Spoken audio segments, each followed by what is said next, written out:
mana ada jalan, di situ ada salah. Di mana ada kemahuan, di situ ada jalan. So maksud dia sangat straightforward, betul tak?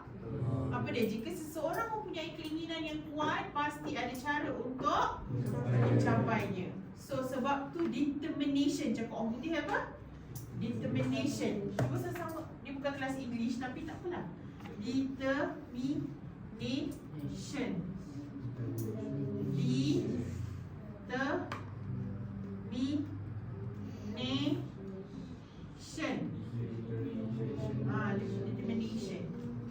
Kesungguhan.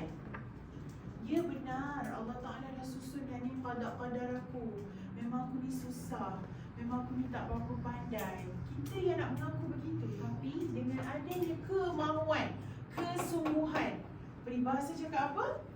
Dengan ada kemahuan, di situ ada jalan. Baginda Allah Subhanahu Wa Taala juga cakap dalam apa yang lupa pula bunyi dia. Kita tak akan mampu mengubah sesuatu, kaum tu tak akan mampu mengubah nasibnya, melainkan dia yang nak ubah nasibnya sendiri. So dengan kesungguhan pasti akan ada perubahan. Hari ni tak habis-habis lagi Nazirah contohnya. Tak sudah-sudah. Kenapa tak sudah-sudah?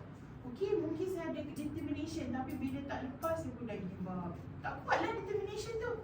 Determination kena sangat kuat. Kena determine. Faham? Dah tinggal 29 ke, yang masih 20 ke, dah nak habis, dah baru masuk Nazirah, baru nak hafal. Keep going. Okay? Jangan buat jahat je. Okay, seterusnya nombor 4. Tolong baca what is. Ni macam ni. Bagi nampak space tu. Ali, space, dan lab. Tak janganlah rasa takut kalau buat salah. Muka tu takut.